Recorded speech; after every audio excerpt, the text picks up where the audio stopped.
Assalamualaikum warahmatullahi wabarakatuh. Halo teman-teman, perkenalkan, nama saya Nurul Awaliyah dengan NIM 21040450134, kelas BK3C, jurusan Psikologi Pendidikan dan Bimbingan, Fakultas Ilmu Pendidikan, Universitas Negeri Makassar. Pada video kali ini saya akan membahas materi mengenai teori belajar behavioristik B.F. Skinner. Namun sebelum itu, kita akan membahas sedikit mengenai apa sih teori behavioristik itu. Teori behavioristik fokus mempelajari tingkah laku manusia. Teori belajar behavioristik merupakan teori belajar memahami tingkah laku manusia yang menggunakan pendekatan objektif, mekanistik, dan materialistik sehingga perubahan tingkah laku pada diri seseorang dapat dilakukan melalui upaya pengkondisian. Dengan kata lain, mempelajari tingkah laku seseorang seharusnya dilakukan melalui pengujian dan pengamatan atas tingkah laku yang terlihat, bukan dengan mengamati kegiatan bagian-bagian dalam tubuh. Teori ini mengutamakan pengamatan, sebab pengamatan merupakan suatu hal penting untuk melihat terjadi atau tidaknya perubahan tingkah laku tersebut. Selanjutnya yaitu prinsip teori behavioristik. Beberapa prinsip dalam teori belajar behavioristik meliputi: yang pertama, reinforcement and punishment; yang kedua, primary and secondary reinforcement; yang ketiga, schedule of reinforcement; yang keempat, contingency management; yang kelima, stimulus control in operant learning; dan yang keenam yaitu the elimination of responses. Selanjutnya, para ahli penganut teori behavioristik. Beberapa ilmuwan yang termasuk pendiri dan penganut teori ini antara lain adalah Watson, Leonard Hull, Ivan Pavlov, Albert Bandura, dan B.F. Skinner. Dari beberapa ilmuwan yang menganut teori belajar behavioristik, pada video kali ini kita akan membahas teori belajar behavioristik menurut B.F. Skinner. Yang pertama, kita akan membahas mengenai biografi B.F. Skinner. Nama lengkap dari Skinner adalah Burrhus Frederick Skinner. Beliau lahir di Pennsylvania, Amerika Serikat pada tanggal 20 Maret 1904. Ayahnya yang bernama William dan ibunya yang bernama Grace dari Burrhus Frederick Skinner mempunyai profesi yang berbeda. Ayahnya bekerja sebagai seorang pengacara dan ibunya sebagai ibu rumah tangga. Meskipun hanya berprofesi sebagai ibu rumah tangga, tetapi kecerdasan dari ibunya Skinner tak perlu diragukan lagi. Sejak kecil, Skinner merupakan seseorang yang cukup aktif sehingga lebih senang untuk melakukan kegiatan di luar rumah. Tidak hanya itu, Skinner sangat senang mengikuti berbagai macam kegiatan yang dilakukan di sekolah. Sebelum masuk ke dunia psikologi, Skinner sangat suka dengan dunia sastra. Bahkan, beliau sempat bercita-cita menjadi seorang penulis sehingga suka melatih dirinya untuk bisa menulis puisi dan cerpen yang kemudian dikirim ke media cetak. Karena kecintaannya pada dunia sastra, kemudian Skinner melanjutkan studinya di Hamilton College, New York dan mengambil jurusan sastra Inggris. Di tahun 1926, Skinner telah menyelesaikan studinya dan mendapatkan gelar BA. Namun, kecintaannya terhadap dunia sastra bisa dikatakan tak berjalan mulus, sehingga Skinner harus meninggalkan dunia sastra walaupun sudah membuat novel. Meskipun sudah membuat novel, tetapi novel yang dibuatnya tidak selesai walaupun sudah diberikan dukungan oleh penyair terkenal John Watson. Setelah lulus dari Hamilton College, New York, Skinner melanjutkan studinya di Harvard University dan di sana ia bertemu dengan Fred Keller. Fred Keller percaya bahwa Skinner bisa melakukan sebuah penelitian tentang behaviorisme sehingga Fred Keller mendukung Skinner untuk membuat prototipe Skinner Box. Hingga pada akhirnya mereka berdua melakukan penelitian terhadap alat-alat psikologi yang ingin dikembangkan. Skinner yang sudah meninggalkan dunia sastra kemudian meyakinkan dirinya untuk terjun ke dunia psikologi dan mengembangkan penelitian tentang behaviorisme terbaru. Di tahun 1931, Skinner mendapatkan gelar PhD dari Harvard University. Lalu, ia menjadi pengajar di Universitas Minnesota, Minneapolis, dan pada tahun 1946 hingga tahun 1947, ia menjadi ketua Departemen Psikologi di Indiana University.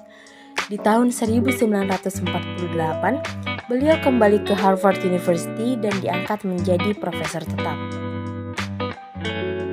Selanjutnya, awal mula kemunculan teori Skinner.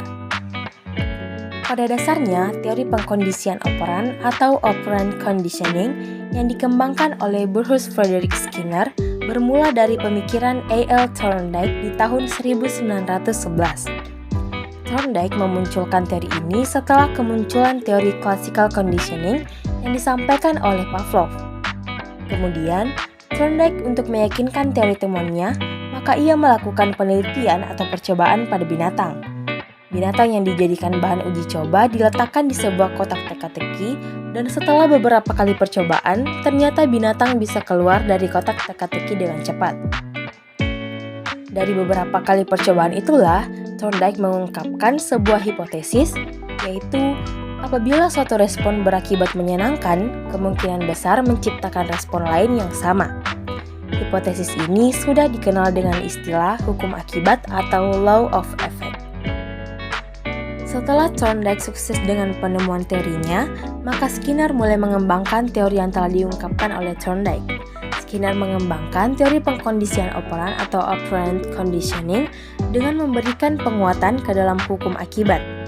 Unsur penguatan yang dilakukan oleh Skinner berupa tingkah laku yang bisa menguatkan kemungkinan besar akan muncul kembali.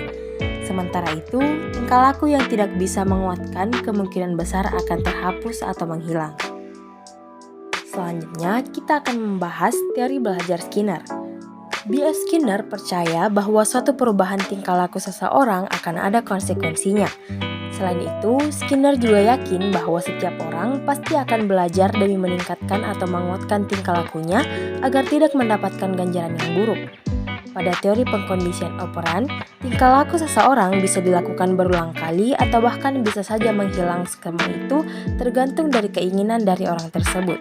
B.F. Skinner mengembangkan teori pengkondisian operan melalui penelitian dengan menggunakan seekor tikus.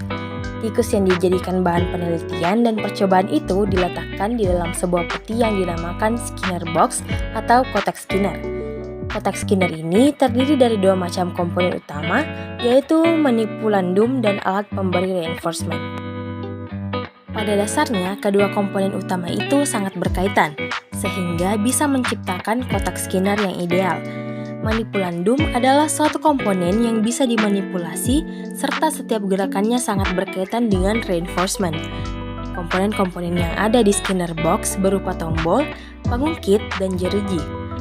Ketika seekor tikus berada di dalam kotak Skinner, maka tikus tersebut akan mencari jalan-jalan mengelilingi kotak Skinner untuk mendapatkan hal yang diinginkan. Kemudian, setelah mengelilingi kotak Skinner, tikus tersebut memunculkan tingkah laku yang menyebabkan tombol pengungkit tertekan. Ketika tombol pengungkit tertekan, maka keluarlah butir-butir makanan yang kemudian masuk ke dalam teori pengkondisian operan yang dikembangkan oleh Skinner didasari oleh dua hukum operan, yaitu law of operant conditioning dan law of operant extinction. Law of operant conditioning adalah adanya perubahan perilaku yang dibarengi dengan stimulus penguat sehingga kekuatan perilaku itu akan meningkat. Sementara itu, law of operant extinction adalah adanya perubahan perilaku yang diperkuat dengan sebuah proses conditioning dan tidak dibarengi dengan stimulus penguat, maka bisa menurunkan kekuatan dari perilaku tersebut. Dari eksperimen yang telah dilakukan oleh Skinner dengan menggunakan tikus ini, maka ia menyatakan bahwa dalam kegiatan belajar mengajar harus memperhatikan penguatan. Dalam hal ini, penguatan sangat berkaitan dengan stimulus dan respon. Dengan kata lain, stimulus dan respon akan bertambah kuat jika diberikan penguatan. Selanjutnya yaitu reinforcement atau penguatan. Skinner juga membagi penguatan ke dalam dua jenis, yaitu penguatan positif dan penguatan negatif. Penguatan positif adalah semua konsekuensi yang muncul setelah perilaku yang dianggap memuaskan atau bermanfaat. Melalui penguatan positif atau memuaskan ini, tujuannya adalah untuk meningkatkan tingkat respons seseorang, yaitu meningkatkan kemungkinan melakukan atau mengulangi suatu tindakan. Ini berarti bahwa tindakan yang diperkuat secara positif akan lebih cenderung diulangi untuk mendapatkan sebuah reward seperti pujian, hadiah, penghargaan, pengakuan, atau hadiah yang dianggap positif diikuti oleh orang yang melakukan tindakan.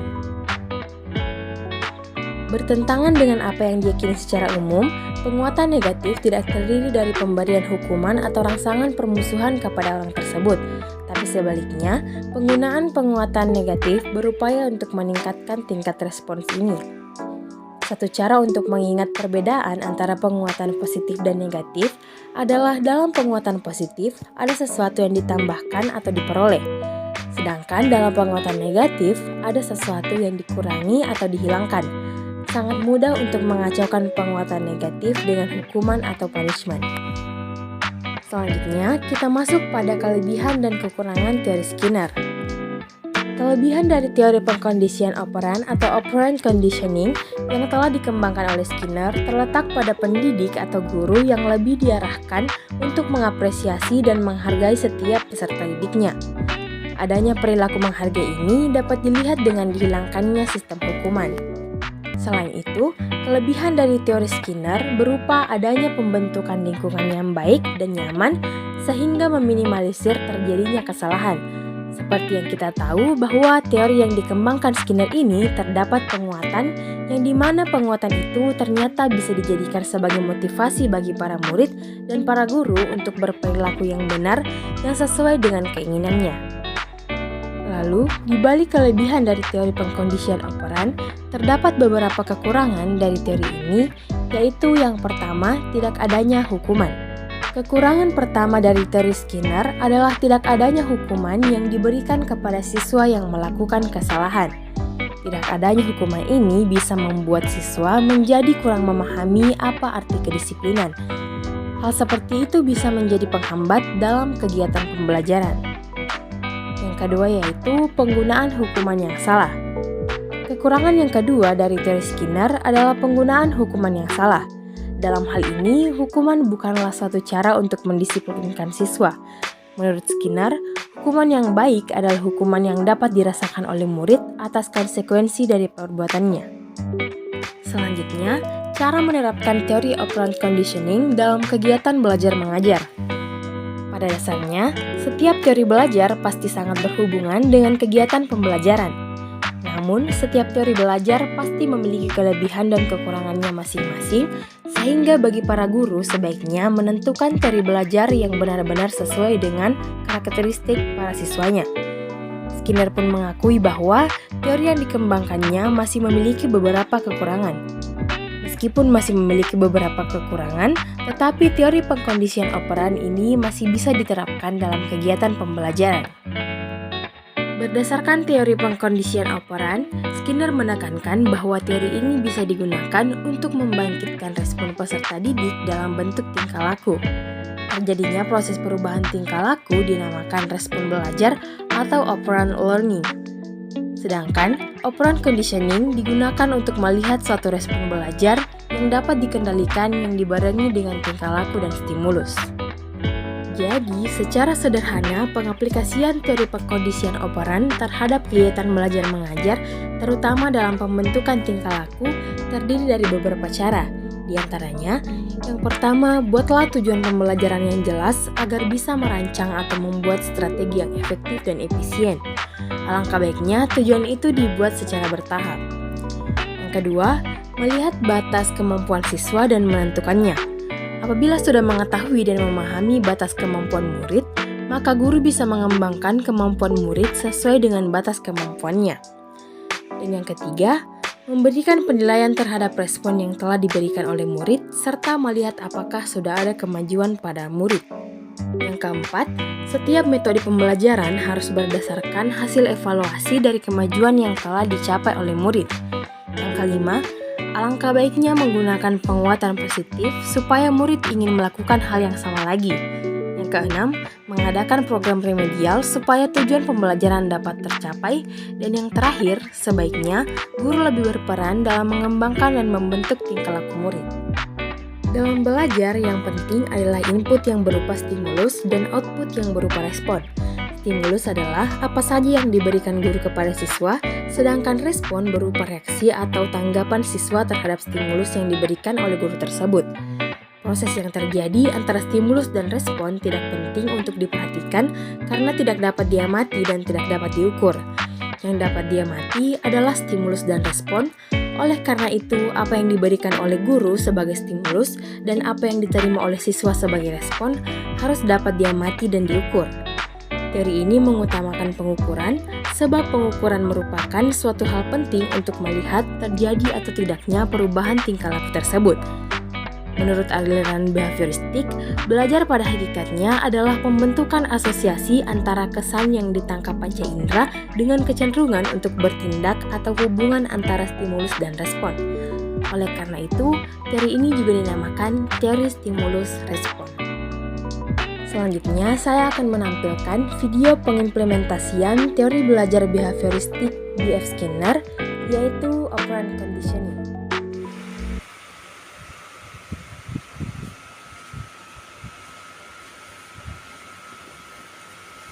Dia tumbuhnya anak belajar biasanya sekolah TikTok gitu. Kak ujian biasa ibu. Semangat Pak belajarnya, semoga dapat nilai yang sempurna. Kalau misalnya bisa kalau dapat nilai yang sempurna, kasih hadiah. Tapi kalau misalnya dapat nilai yang rendah, konsekuensinya itu terpaksa kasih HP-nya. Serius Ki? Terus? Setuju? Setuju. Oke.